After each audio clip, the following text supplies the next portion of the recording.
I had to adjust the title right before going live to put Arm Barn in there. Arm Barn. Story of the day. Has to be. We'll get to it. We'll get to it. If you don't have any idea what I'm talking about, you're in for a treat. And if you do, you're still in for a treat. Hilarious both times.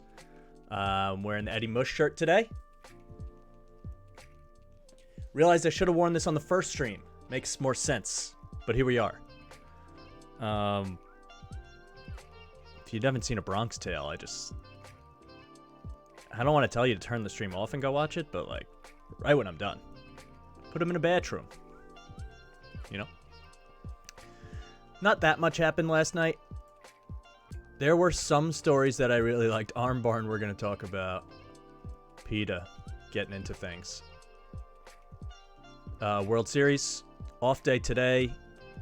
But Game 2 was not great. I mushed Max Fried.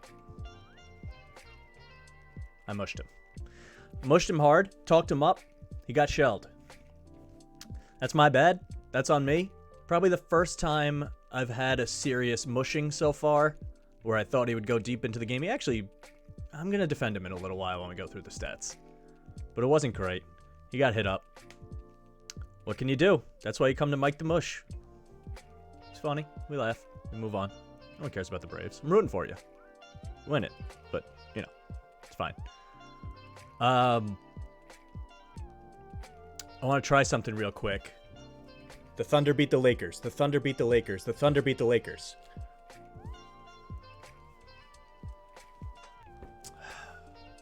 I thought Shaq would show up or something. What happened? They were up 26. It would be cool if Shaq showed up. Actually, Thunder won, so it should be a Thunder player to show up. We don't want to be negative. We want to be positive here. KD and Russ, boring. Both not there, obviously. And Russ definitely can't be it because he hates dunking now. We'll get to that in a second. Nick Collison? Can't be him. Has to be Steven Adams. Steven Adams. He's the best Thunder player. He rocks. He's so cool. Playing well for Memphis this year, too. I like that ad for them. I love a good Kiwi. I'm a fan. Got to get him on the stream one day. By all accounts, he's like the coolest guy in the league. You always see stuff posted about him. Seems awesome. He looks enough like Jason Momoa that I thought of him after watching Dune, probably. I watched that last night. Good film. Really good. Yeah. I hope that comes off as a compliment. It definitely is one. Got to get Steven Adams on. Love that guy. Yeah, Russ hates dunking. I don't know what happened there. He got so angry when Shai Gilgeous-Alexander, I think it was him, threw down a dunk at the end of the game when the Lakers got killed. Like, what happened there? I don't even get it. Let's jump right in. Let's go to some stories.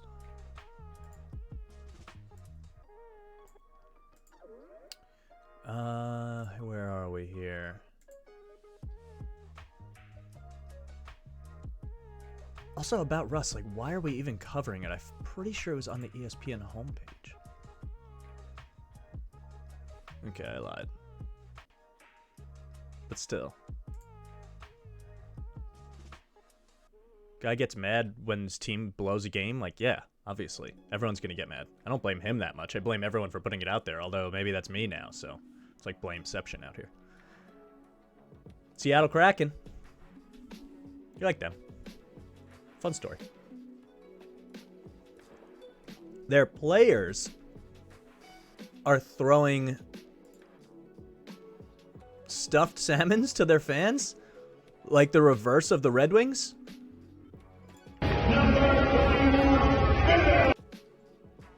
Yeah, look at this. Oh, wow. That's great. I like that. I like that. I never understood the octopus thing. I know there's a story to it. It's not for me when they throw octopi on the ice after the Red Wings win. But this is fun. It's a reversal of the whole thing. It's still fishy. It's Seattle fish market throwing salmon kind of stuff. It's funny. This is good. They're going to be popular. They're going to put an NBA team back in Seattle, too. That'd be cool. New Orleans should just move there. I don't know why they don't. They want out, apparently. Pelicans move to Seattle, become a I don't know. Seahawks are taken. There are Pelicans in Seattle, maybe. Or just go back to the Sonics. Everyone loved the Sonics. Just do that. No one wants to be in New Orleans. Could have Zion there, or you could trade Zion and do whatever. We'll do that another day. Kraken. It's cool. Ryan Reynolds and Rob McElhaney have a Premier League aspiration because they own some small team. That's cool. Good for them. I don't know. This isn't a story, but I like these guys. Always Sunny. Great show. This is a real story, but there's not too much to say about it. Everyone should kind of just be on board here. Rooney Rule increases minority interview requirements to 2, meaning when there's an NFL vacancy, they have to interview at least 2 black candidates. I think that's the rule. Could be any minority candidate. I'm not really sure. External minority candidates, so they can't even be in the organization. And yeah, I mean, it's fine. No one cares about this. It's good. No one cares negatively, I mean. There's a lot of black coaches in the league now, I think. Pretty cool. Not going to pull up a list, but there's a bunch. What else did I want to hit on before we go into the box score? Anything? Oh, the arm barn. I can't believe I buried the lead. PETA. PETA coming in hot. They love animals. I don't know if they get to follow. Maybe they do. PETA does this kind of stuff all the time. They change... Look at this tweet. Quote-unquote bullpen refers to the area of a bull's pen, where bulls are held before they are slaughtered. Yeah. It's a word with speciest roots, and we can do better than that. Speciest. Switching to arm barn would be a home run for baseball fans, players, and animals. They want to get rid of the word bullpen. This is hilarious. They changed their Twitter name to Arm Barn. It's really, really funny, and I really think PETA's in on the joke. They do this stuff. They do this stuff all the time. They are constantly trolling. And I don't think they're actually serious. I think they know what they're doing. They might be like, there's some of it that they actually feel. Like there's some truth buried in there, but this is just funny. This is just social media work, right? I think. Just to get likes and retweets, and it's working. It's so funny. Astros bullpen has been lights out in the World Series. You mean Arm Barn? They're still going. The Arm Barn, baby. I love it. Good for them. Like them or not, they're having fun on social. You gotta appreciate that. I guess we'll talk about how I mushed Max Fried and how their Arm Barn played. 7-2. It was over like right away too. You really hate to see that. It's pretty annoying. It was like Fried's stat line looks really bad. It really does.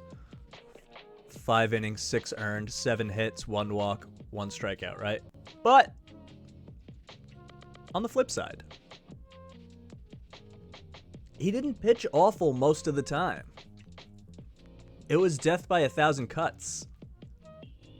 That's how it seemed to me anyway. And it was only the first couple innings, and then I thought they were going to tax the bullpen again, but really, he gave them 86 pitches. He ended up settling in pretty nicely. They only scored, in the 6th and 7th after the barrage in the 1st and 2nd. Let's go to the play-by-play.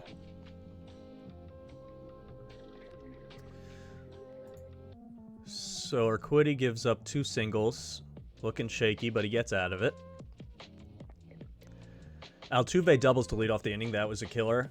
But then you get a fly out. He tags up. You get a fly out. He tags up. And then you get a ground out. That's not a bad inning. Like, Fried was fine. It's the second inning that did him in. But even that was like strikeout. Great. Single. Single. Infield single. Single. Error. Wild pitch. I mean, that's his fault, but still. Line out, single, ground out. It's like bad luck? I don't know. I don't have those stats or anything, but It sure doesn't seem like good luck.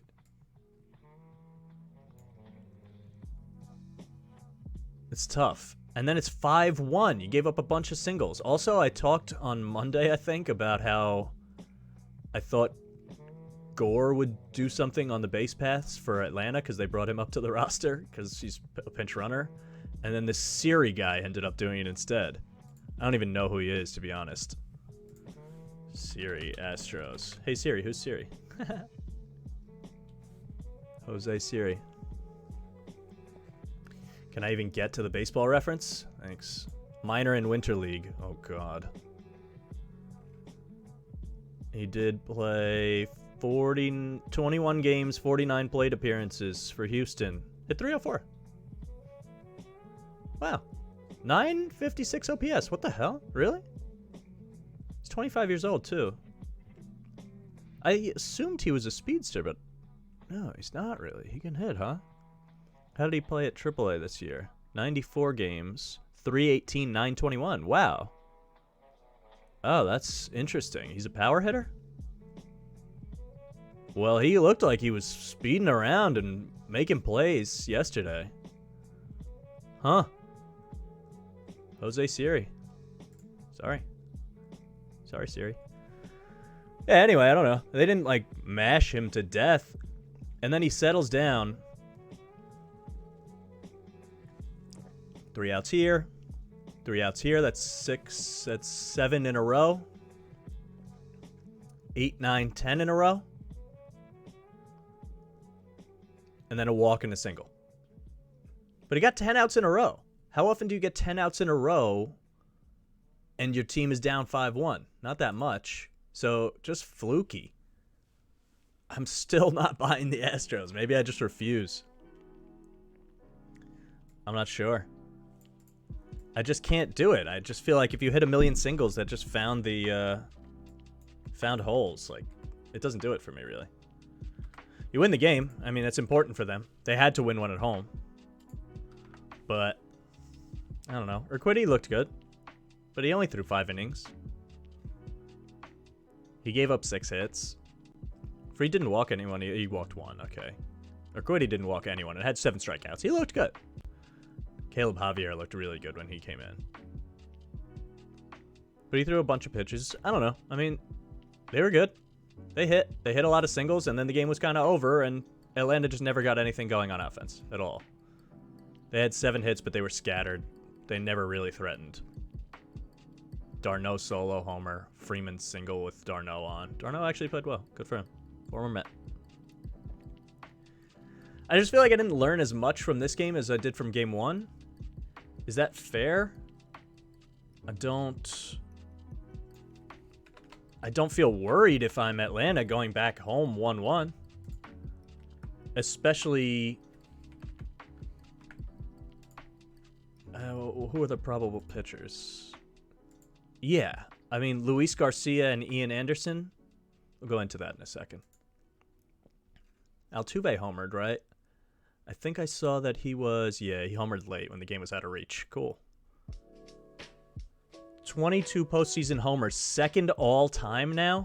I saw that stat, but is that right? That's crazy. It's going to be autoplay. We all know it. Yeah. Manny had 29. Should have played a guessing game. Oh well. Manny had 29 in 11 postseasons. And Altuve second. Bernie. Burn him. Maybe Bernie over Altuve. He's a good guy, and he plays guitar. Altuve's not cool at all. So short. Nothing against short people. He's a dick. Yeah, he's had multiple, like, multi-homer games. 3 homers in 2017. Yeah, it's so weird, because he doesn't... I mean... How many homers does he have in his career? I would guess... I don't know. If it's 200, I'd be surprised. Jose Altuve, who's about to lead it off against the lefty, Drew Smiley. Autoplay. Terrible. ESPN. Figure it out. 164. 162 game average is 18 homers. And how many playoff games has he played in? 75, which is less than half of what 162 average should be. And he has 22 homers, so he just really 919 OPS in the playoffs. His regular OPS is 821. Yeah, that guy just turns up the power. It's bizarre. It's bizarre. I hate it. I hate it. The only cool guy on that team was George Springer, UConn Husky. I'm out. I'm out on Altuve. Take your records and shove them into your recording device that's in your pocket or something. I don't know. Yeah, nothing else stands out here, really. I mean, they hit it around a little, but they didn't destroy the Braves. 7-2, it was 5 early, and then they just didn't do anything, and no one did anything. The game kind of just unfolded. Atlanta had 2 errors. There's been sloppy fielding in this series. There really has. It's kind of bizarre. I don't know why. You would think, with analytics, you would think there's coming where there's an emphasis on that. Like, they do the shift, they do all this stuff, they're so focused, but then these teams make the World Series that don't have good defense anyway. I don't really totally know that that's true. And defensive stats, I don't love defensive stats. They're very hard to quantify. I was about to look up, what am I going to look up? Fielding percent. I mean, they have fielding stats. Now I'm going to try to find it. But I only care about team fielding stats, and they're hard relative to one another. All right. Runs allowed per game doesn't matter. Defensive efficiency. What is it technically? Percentage of balls in play converted into outs. Come on. Converted into outs. This is an estimate based on team defensive and pitching stats. We utilize 2 estimates of plays made. One using innings pitched, strikeouts, double plays, and outfield assists. And the other with batters faced, strikeouts, hits allowed, walks allowed, hit by pitch, and 0.71 times errors committed, average percent of errors that result in a run on error. Is that what ROE means? Total plays available are plays made plus hits allowed minus homers, because you can't do anything about that, plus errors committed. All right. I mean, all that to say, maybe it's good. Oh, and they're both very high. Who's the worst? Red Sox. Hilarious. Hate Boston. Perfect. Perfect. And these are bad teams. Baltimore, Kansas City, Arizona, Colorado, Pittsburgh, Philly, the Reds, the Marlins. Cubs were bad this year. Yeah. This checks. White Sox mashed. Mets. Yeah, all right. I mean, I don't know. Are there others? Defensive chances. Putouts plus assists plus errors. Oh, we don't want that, though. What about errors in general? Fewest errors. Pirates. Astros. Okay. Maybe I'm wrong. They do field it well. Still, something about defensive stats I just don't love. Double plays is weird because it's so related to the pitching. I'm not sure how to take that. Fielding percentage. Astros and Braves are near the top. Okay. All right. I get it. Total fielding runs above average. Okay. Need better names. Maybe that's the problem with people have with analytics. It's a terrible, terrible name. RTOT. The number of runs above or below average the player was worth based on the number of plays made. So this is like WAR for D. Yeah, but D-WAR is already a thing.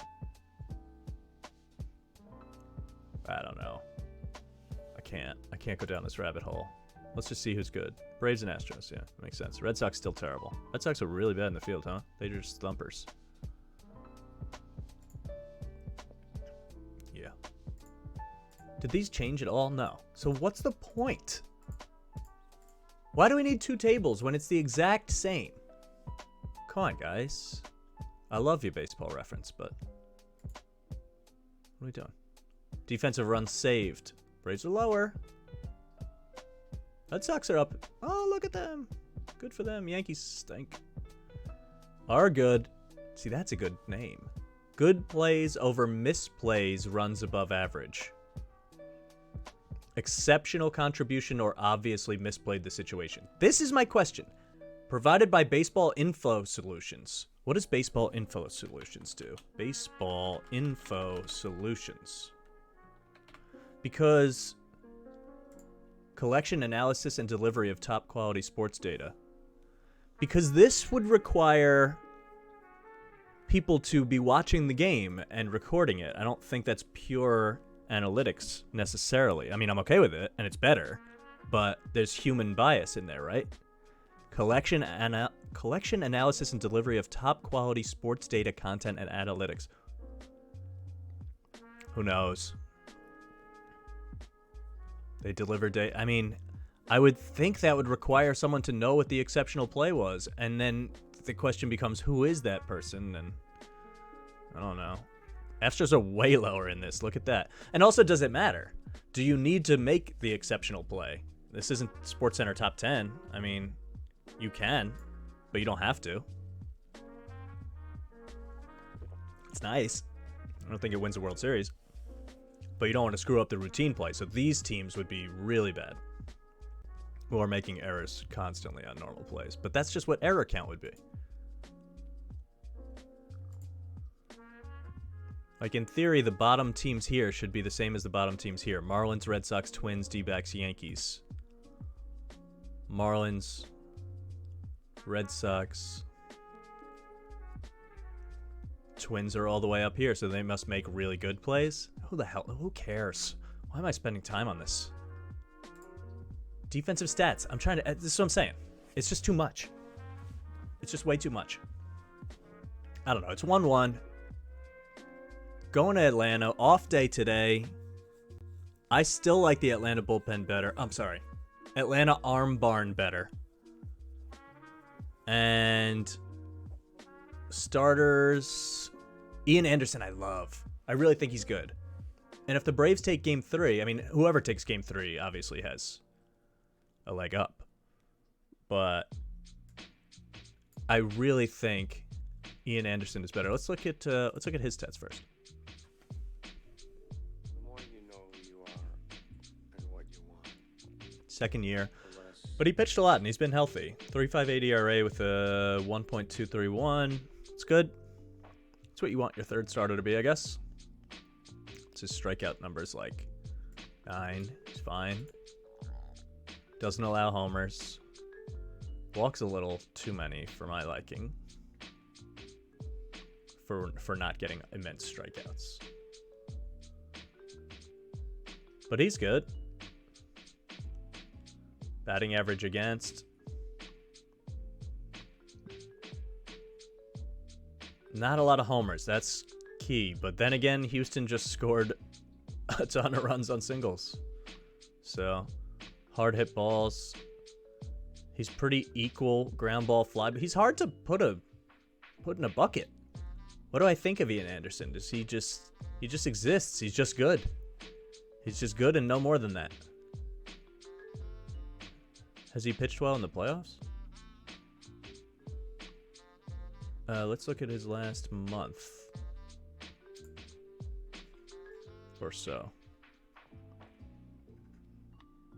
Yeah. Oh no, he's given up a weird 206 batting average, but a 768 OPS. So he's given up 7 homers. So he's just missing sometimes. You gotta look out for that. 4.39 ERA. Hasn't pitched that well. Maybe that's why he's third. Maybe that's why they wanted to save him for home. Is he better at home than on the road?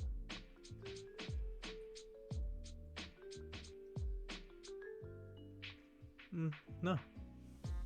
Maybe more comfortable though. He's a young kid. I don't know. I like him though. What about Garcia?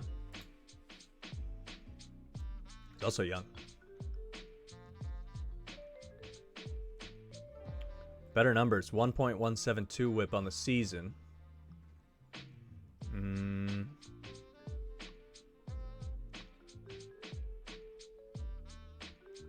he's going to give up a lot of fly balls, which is dangerous. Ball starts flying out, you don't know what's going to happen. Batting average on balls in play was pretty high, so he's a little unlucky, actually. And how has he been lately? What have you done for me lately? Where am I? Splits.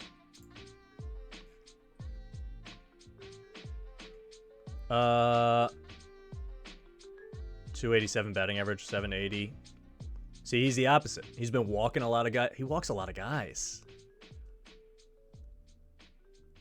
Or girls. Don't love that. Strikeout per walk way down. He hasn't... Is he running out of gas, maybe? Has he pitched this many innings? What about Anderson, too? I should look at that. I mean, they're rested and all, but... let's go to overview. 155 innings in Anderson stats.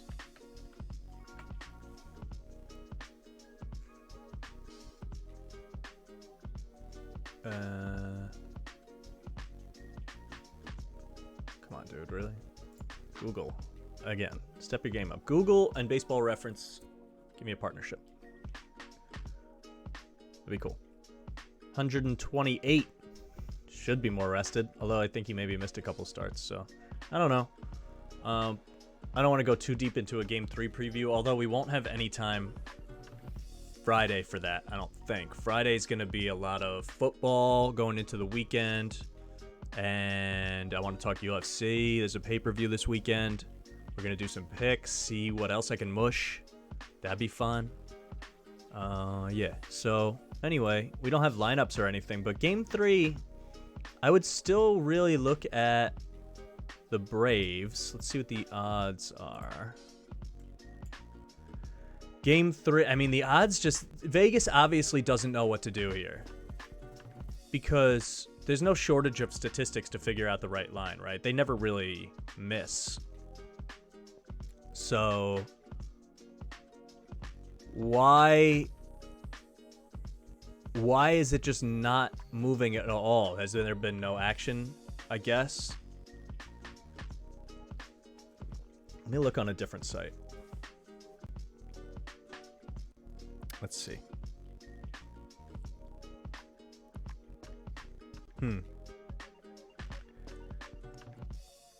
Because why would it be minus 110 and minus 110 across the board? Even the minus 112 plus 102. It's like it's odd that they don't have a read on it, and that scares me. If they don't have a read on it, then nobody should, except for me. And take the Braves because they're better and more fun.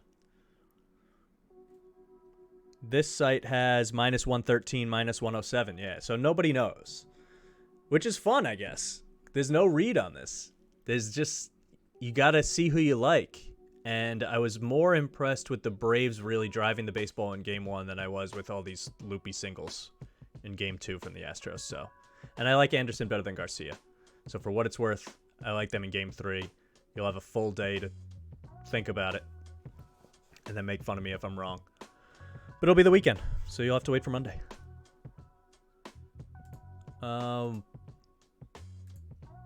Also, Game 1, I saw an update from ESPN.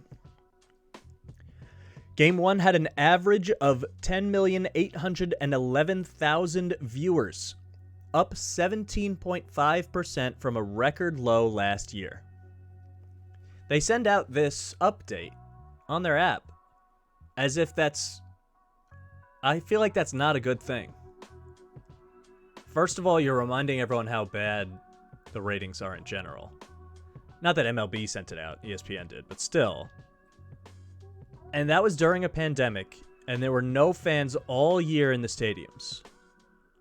So why are we so quick to celebrate a 17.5% boost? I feel like it should be higher than that. It's the same thing that happened when Aaron Boone got rehired from the Yankees. I don't think I talked about that on here, but I'm not super psyched about it. And everyone points to like, oh, he has all these wins. There's a lot of wins. There's a lot of wins. He wins 90 games. He's on these lists of most wins since he started. Whatever. Who cares?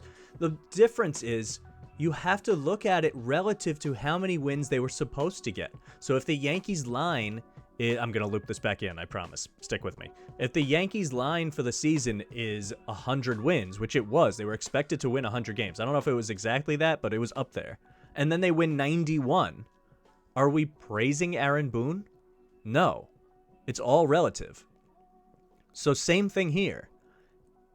If you were at a all-time low and went up 17.5%, the question is, what did you want to be before that?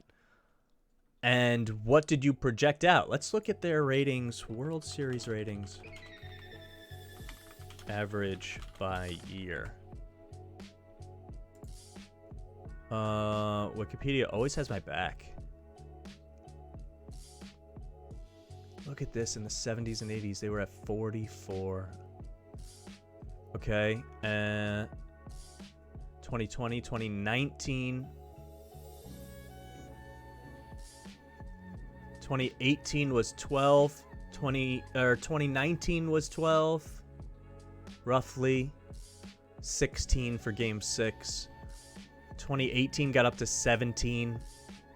2017 got up to 19. These numbers, I understand it's spinning your head. Game 7, 2017, Astros Dodgers.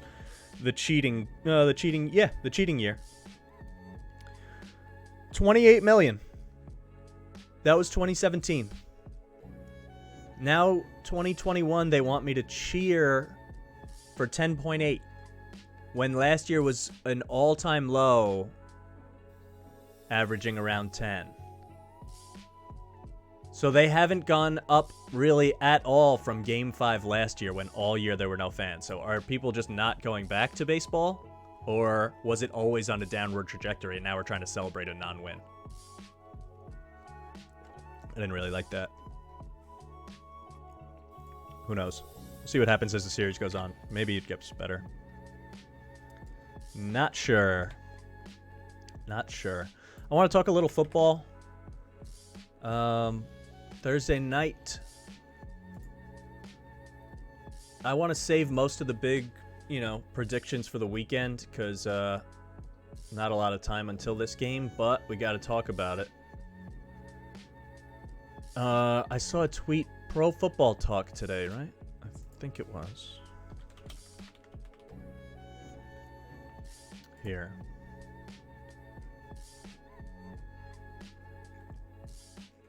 Baker Mayfield Limited. I mean, they tweet so much. I swear I saw it. I don't need every update. Alright. Try to look it up for you and just... sad, J.J. Watt out for the season. That impacts the game tonight a little. And their season. DeAndre Hopkins playing. Here's something about it. Whatever, it doesn't matter. Someone tweeted that they referred to Kyler Murray as the Roadrunner, and they said it makes us wonder why people under 30 even know what the Roadrunner is. First of all, harsh attack. Roadrunner is known. Roadrunner lasts. I feel like kids should know the Roadrunner. Also, it's an animal. It's an actual animal. If you don't know Roadrunner, it makes me feel old. It makes me upset. It makes me not able to have good references. Next question. Did the Roadrunner say beep beep or meep meep? I mean, guys and girls, whoever's at Pro Football Talk, he says meep meep. Jordan Kaplan gets it. Roadrunner, how many zeros we got? 100,000%. An odd choice. Most people would go with 1 million. Said meep meep, and I don't want to hear any other argument. And I agree. That's a like. Yeah. This is an important section. Important section of today's stream. Meep meep. Aaron Boone sucks. Took my Soriano away. The rare Alfonso Soriano still lurking in the world and in the chat. God bless that. Alfonso Soriano. Good guy. Yankee. Aaron Boone does stink. Soriano retired 900 years before Aaron Boone was here, but, you know, I appreciate anyone who likes a random player. An Alfonso Soriano jersey, while at a Yankee game, would make me point and go, cool. Same way my Randy Johnson Yankee jersey does. Or, I just went to the Giants-Cowboys game recently for a bachelor party of one of my best friends, and I'm not a Giants fan. I don't like the Cowboys. I sports hate them. Dak included. He's a good guy, but I sports hate him. And I didn't want to wear Cowboys gear. I couldn't. And I don't have any Giants gear, so I decided to buy a Giants shirt. I'll wear it on stream one day. And on the back, it's a New York Giants shirt. It's blue, classic. But I did Barry Bonds on the back, San Francisco Giants. And I wanted to see if anyone would pick it up. I put Bonds 25 on the back. And I thought it was a funny joke. No one asked. No one. I hope someone from far away pointed at it and goes, hilarious. But I'll never know. I was shocked. I set the over-under at 2.5 with my friends on how many people would come up to me and say something about the Barry Bonds shirt. Not without me pointing it out first. Didn't happen. Barry Bonds, New York Giants. Barry Bonds, best baseball player ever to live, not named Babe Ruth. So we'll do that one day. I'm thinking maybe in the future Wednesdays, I think I said this yesterday, but Wednesdays might be the day to not do just contemporary sports stuff. Maybe we can do different, just more of like a traditional podcast style, just find a topic and deep dive into that. Maybe some throwback Thursdays as well. Who knows? I want to get into a rhythm though and figure some stuff out. Football. Green Bay has COVID, or at least we don't know if they have COVID, but we know they're in COVID protocol. Adams won't play. Adam Lazard won't play. I think they're out somebody else as well. It doesn't have them on the injury report technically, but they're out a few receivers, and missing Adams alone is not great. So they have Cobb, they have Tunyon. I don't know. Valdez-Scantling is definitely hurt. Yeah, he's on the IR. You have Equimenius St. Brown, Notre Dame, right? Equimenius? Yeah. Oh, he's brothers with the Amon-Ra St. Brown on the Lions. Who knew? Has Equimenius done anything? Has he caught a pass? He had 21 receptions his rookie year. No touchdowns. Last year he had 7. This year has 1. 13 yards. Oh, he has a rush for 13 yards. He has 1 catch for 0 yards? Oh, boy. Who else? Malik Taylor. Who's Malik Taylor? I'm going to say he went to... I was going to say... Oh, man. Oklahoma State. He played college football for Ferris State? How was I ever supposed to get that? How? Ferris State. What conference do they play? Is that Division II? Anyone I've ever heard of made the NFL from there? No? What? It's a real place? Ferris Bueller State Football. The Bulldogs. Division II. Wow. See? Okay. Here it is. Here it comes. Clip it. I love narratives. I keep saying how I love narratives more than stats and all that kind of stuff. I can see it. Malik Taylor catches a long touchdown from Aaron Rodgers. They start... Oh, he's from Flint, Michigan also, so you got that whole angle. And they start talking about how Division II players never get the chance to succeed. It's such a good story. They show a montage. They do the whole... You can feel it. Oh, I can feel it. I don't know if I like the Packers to cover or anything, but you have a Malik Taylor touchdown prop out there. Maybe go for that. Got 7 career receptions. Is there anyone else I'm not seeing here? I mean, they're going to throw to Jones and Dillon all the time. And Cobb. Amari Rogers. Amari Rogers, LSU? Clemson. Kind of close. I knew it was a big school. He was an early pick, right? 3rd round. Good at Clemson. Why am I on his college stats? Anyway, I don't know. I mean, it just doesn't matter. Who knows who's going to play for them? Rodgers will find somebody. I would still start Rodgers in fantasy. I figure he'll find a way. I'm starting him in my 2-quarterback league, along with Herbie. Herbie fully loaded. Tunyon will score. Mercedes Lewis, they'll run 2 tight end sets. They'll run it a lot. Both of these guys can block and catch. Yeah. Bakhtiari's still hurt, I think. Don't think he's playing. Let's find out. Short week, I'd be surprised.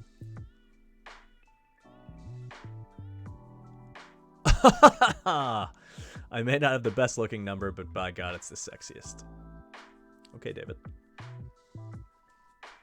Remains on the pup list. Won't play tonight. There's just a lot going against them. It's a short week. They're going on the road against an undefeated Cardinals team. Let's give some credit to the Cardinals and talk about them for a sec. And it's hard to even look at like who Green Bay has beaten and all that because they don't have their whole team, so it doesn't matter. Cardinals at home. I've been to Cardinals home games. It gets pretty loud there. They do the. They did at the time. They had the air raid horn, whatever that's called. It's really loud and it gets everybody going. It's cool. I like that. They beat the Titans. They beat the Vikings. Beat up on the Jaguars. Who cares? You beat the Rams, the Niners in a division game. I don't know what to think about the Niners, but still, you beat the Browns and you beat the Texans. You have a couple good wins here. This is the, well, they beat the Rams. That's the biggest test. And the Titans and Vikings.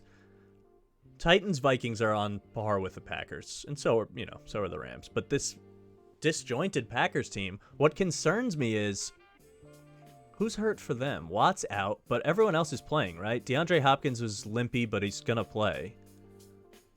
They're not missing anything big. They have Edmonds, they have Connor, they have all their receivers. Why? So this line opened at 3.5, which I think is fine. It should have probably been 4. I think Arizona gets no credit. And home field team on a Thursday is usually better. I like that. Especially, so it gets thrown into chaos. The line bumps to 6.5, right? We know Adams is going to be out.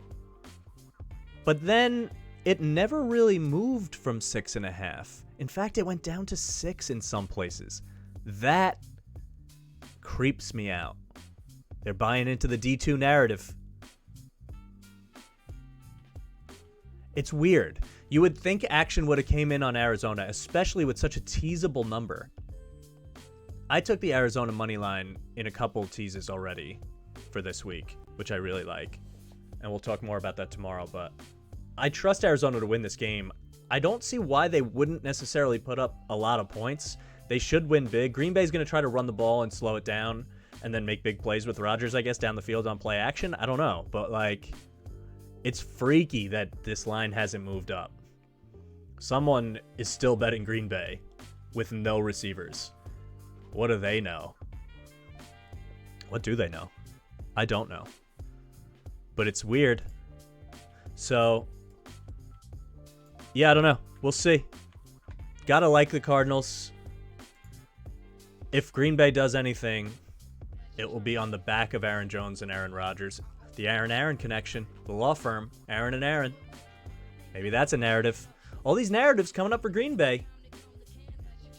I don't know. I'm taking Arizona, but I'm a mush. So if Green Bay comes in and pulls this game out or keeps it really close, believe in the narratives from now on. There'll be plenty more. Cardinals are just so good.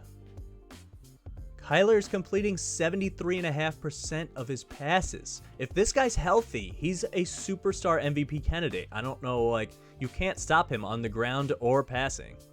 17 touchdowns, 5 picks. He's run for only 126 yards this year? Really?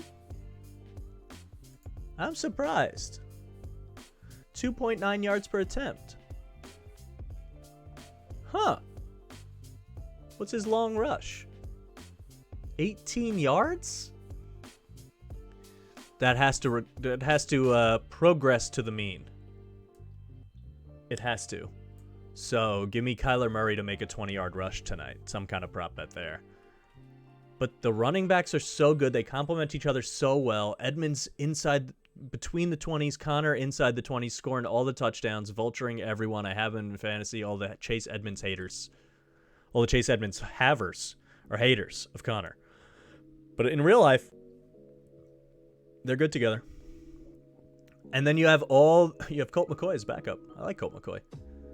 But Hopkins is a monster who hasn't had a ridiculous game yet. Maybe that's coming if he's actually healthy. There's also a world where he tweaks his hammy and doesn't play this whole game. But if he does, you still have AJ Green. You have Christian Kirk.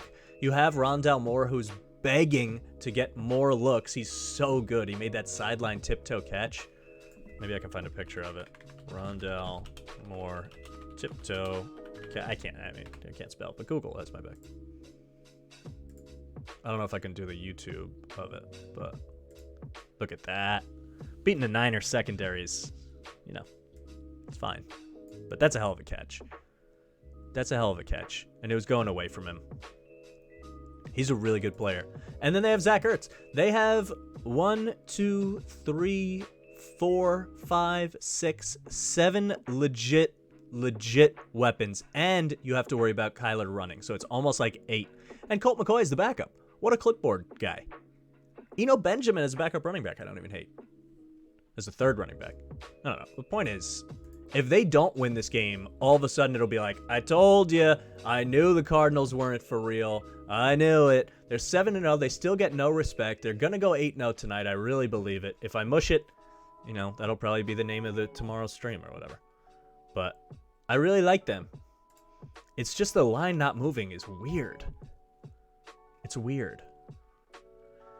The money line moved from minus 255 to minus 300. So it is moving a little, but maybe they just refuse to go up to that number of 7. They think people will take the 7 or tease the 7 up to 14, and they're worried about that. Maybe.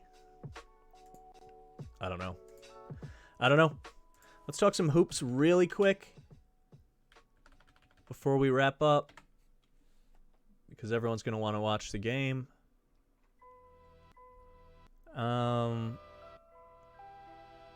Scores. Any good games tonight? Pistons, Sixers, Hawks, Wizards, Knicks, Bulls, Jazz, Rockets, Spurs, Mavs, Grizzlies, Warriors. By the way, threw in a parlay last night that got busted by, I mentioned it on stream yesterday. It was Hornets. It was Hawks who won a nail biter. And it was Suns. And the Suns lose on a Harrison Barnes buzzer beater 3. What happened, man? What happened? What had happened? I don't know if that's a mushing necessarily, but it didn't feel good. I mean, what goes on? What goes on, sir? How dare you? Chris Paul goes 1 for 10. DeAndre Ayton had 21 and 21. Booker had 31. What more do we need? Come on, dude. 1 for 10? You couldn't put a bucket in? Buddy Hield's out here going 7 for 11. Damn, dude. Wizards beat the Celtics. What's going on there? Heat beat the Nets. The Nets are... What are they? After KD and Harden, you're like, do we need any of these guys? Blake hasn't had it yet. Joe Harris can shoot, so he plays, but look at this. I mean, he doesn't do anything but sit in the corner and shoot threes. I guess you need that. Bruce Brown is feisty, but he's starting for you? Paul Millsap and LaMarcus Aldridge are the same person? except one has a heart condition. Patty Mills I like off the bench as a shooter, but again, he's the Joe Harris of guards. Javon Carter can't really play in the NBA. I mean, he's a feisty defender, cool at West Virginia. DeAndre Bembry is like, these are just guys. They just have a bunch. They don't have anything after those two. I'm a little concerned about this team, but they'll shake it up. Same with the Lakers, who blew a 26-point lead. Did I mention it during the Steven Adams bit? 26. You lost to the Thunder. We made fun of them nonstop yesterday. Go check out the YouTube video if you haven't. Mike the Mush on YouTube. Ugh. DeAndre Jordan still playing basketball in the professional leagues. It's the same as the Nets. It's like, you got Davis, you didn't even have LeBron, so I get it. You have Westbrook turn it over 10 times. Gets a triple-double, though. That's what we care about. Malik Monk can't shoot it. He needs to be a better shooter for them. He needs to be. Because they could have got Buddy Hield, it felt like, and they didn't. And they settled for Malik Monk, and it ain't great. Kent Bazemore is starting for you. Like, Melo is shooting 8 threes because you have no one else to shoot. Rondo can't shoot. Avery Bradley can't shoot. Austin Reeves shouldn't be playing. Both the Nets and the Lakers, I just can't imagine their rosters are going to look like this by the end of the year. I can't. Shy, good stuff. Basley dunked it at the end of the game. That's who dunked that ball that Westbrook was so mad about. So ironic because he dunks so hard. Like, get mad, whatever, but Derek Favors on the Thunder. I don't know. It's a bad one. It's a bad one. How about LaMelo stunk and the Hornets win anyway? Am I done bashing the Magic? Am I? Every night they compete, and I'm like, except for that game against the Knicks, the one game, but then they beat them. And I'm like, why are the Magic competing? And then you look at the lineup, and you're like, all right, Cole Anthony can fill it up a little. He can score. He's not good at anything else, but he can score the basketball. Suggs is a work in progress, but I liked him at Gonzaga. Mo Bamba is tall and slightly better moving than Taco Fall. They're playing Wendell Carter and Mo Bamba together, which I don't understand. And Wagner's a big guy too, kind of. You can call him a small forward, but he's a stretch 4, in my opinion. And then they have Mo Wagner, his brother, who's a center. RJ Hampton hasn't looked good at all. He was supposed to go to Duke, didn't. Terrence Ross can fill it up, but he'll be traded. I just don't really get it. They don't have good players, and they hanging around. But this team balled out. Gordon Hayward, when healthy, people forget, and he's really good. He's like borderline all-star level. And Miles Bridges has been awesome this year. This is his come up. He had a lot of dunk highlights last year. But check this out. Check this out.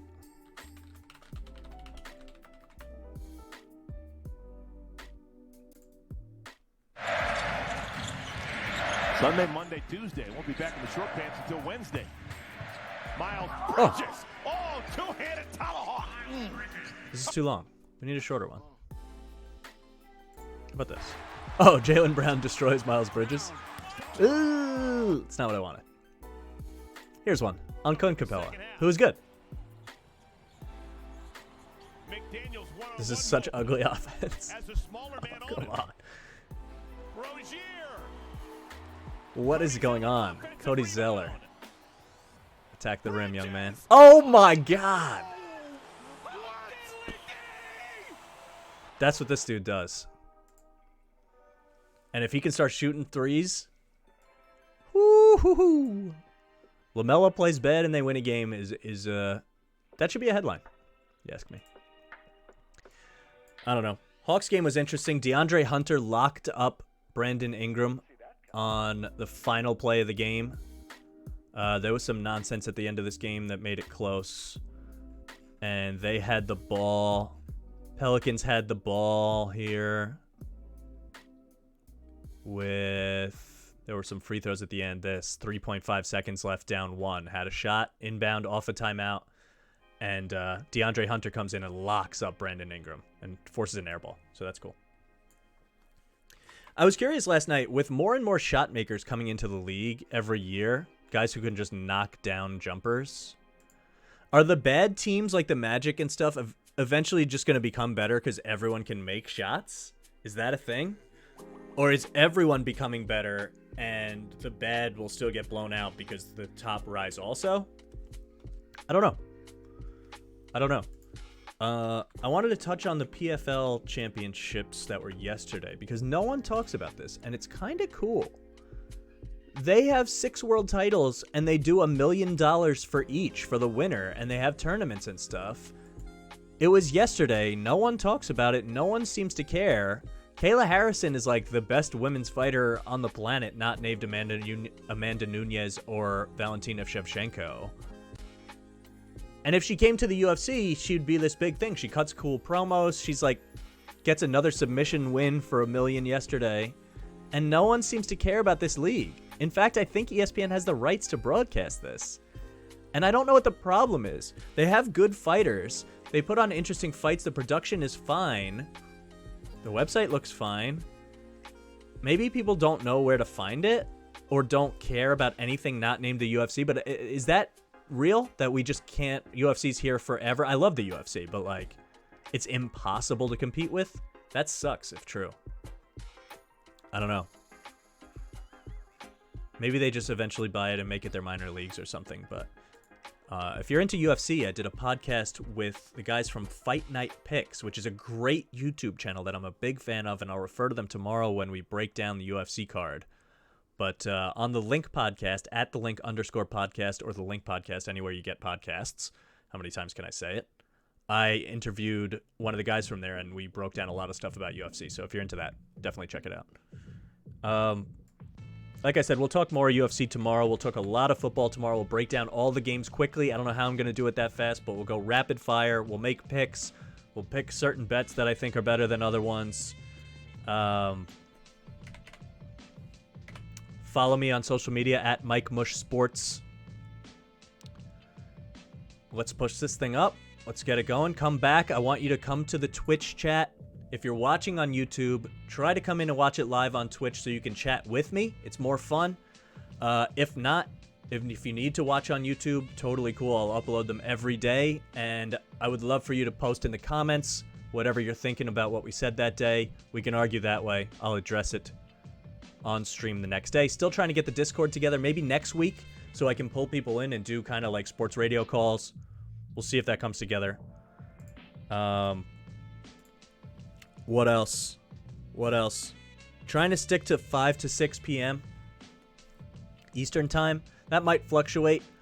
Thinking maybe do some companion streams with games that are on. Maybe do late night stuff quickly after games are off. I don't know. We'll mess around. Maybe some daytime stuff. But definitely I know that Mondays will be recaps of the weekend. Fridays will be leading into the weekend, making picks, making predictions, at least while football is going. So we'll do that.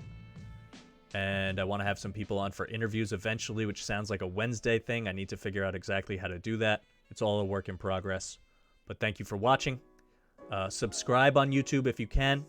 Mike Mush Sports on YouTube. Hit the notification bell so you know. Do that on Twitch also, so you know when I go live. That's a wrap. I got nothing else. Enjoy the football game. We'll be back tomorrow to talk a ton of football. And that's when I can really mush myself. Hang in there. That would be a cool way to end the stream. Hang in there. But, you know, I gotta ruin it by acknowledging it. Anyway, peace out. See you Friday. Almost the weekend. We're almost there, folks. We're almost there.